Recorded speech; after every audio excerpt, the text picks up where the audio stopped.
The NBA season is officially over. The playoffs are ramping up, and I'm so excited to see what happens. But now the regular season is over. Everyone's talking about who's going to win league MVP, and based on what I can tell, based on what everyone has been saying in the media, on TV, and so on and so forth, it seems more than likely that Shai Gilgeous-Alexander will be the league MVP for this year. And full transparency, I don't agree with that, because even though there's no denying that SGA had a historically great season, especially for a guy in his position as a guard, there is another player in the league that had an even better season. And of course, it's Nikola Jokic. Look, before I get into everything, what's good, guys? It's DemiM7. Thank you so much for clicking on this video. Please hit that like and subscribe button. It would be incredible. Yeah, I gotta be honest with you, man. Jokic should be the MVP this year, but he's probably not gonna win it. And again, to be clear, I understand why SGA is probably gonna win it. I mean, look, he led the league in scoring. He put up insane scoring stretches that rivaled Michael Jordan,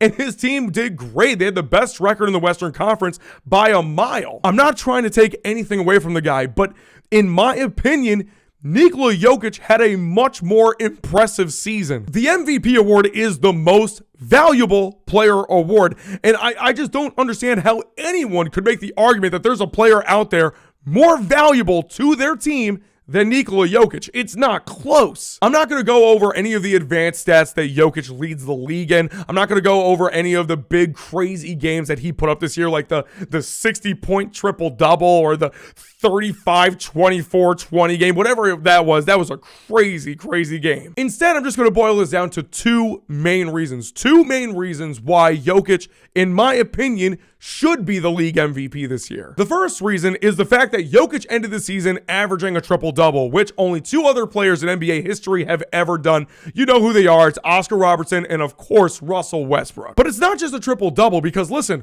Russ did it 4 different times, which is insane to think about.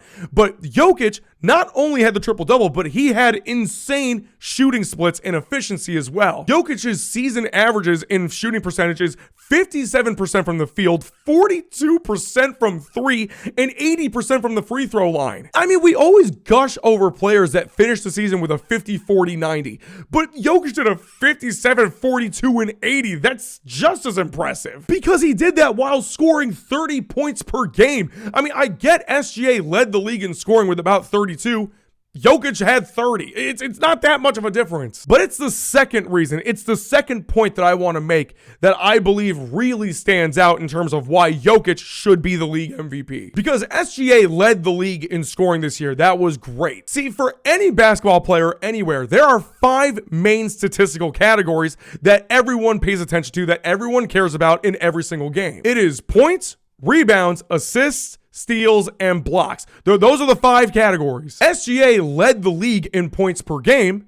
Jokic finished 3rd. Then in assists per game, Jokic finished 2nd. Rebounds per game, Jokic finished 3rd. And in steals per game, Jokic finished 2nd. So in case I lost you, that means Nikola Jokic ended the season top 3 in 4 out of the 5 major statistical categories for any basketball player in the league. To put that in its proper perspective, no other player in NBA history ever finished top 10 in all of those categories. But Jokic finished top 3. I mean, do you understand how absolutely insane that is? That is a level of dominance in a completely different tier. Like I mentioned earlier, SGA had some incredible scoring games and streaks, and of course his team finished with a great record. But we also have to admit that the Oklahoma City Thunder as a whole is better than the Denver Nuggets as a whole. And frankly speaking, I don't think the MVP award should be so tied to a team's record, because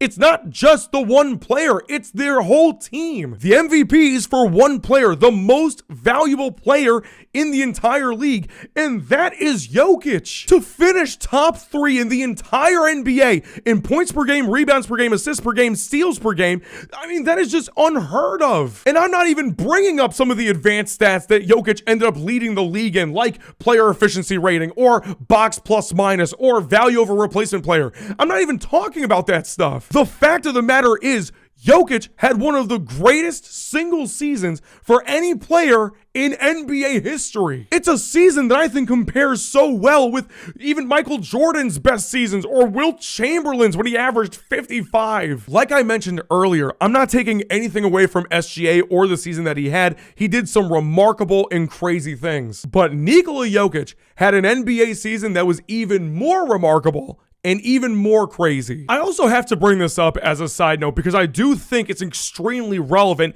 to this particular MVP race. Jokic has obviously won the MVP 3 times already, and this is, without question, his best season of his entire career. So I want to ask you this question, albeit very hypothetical.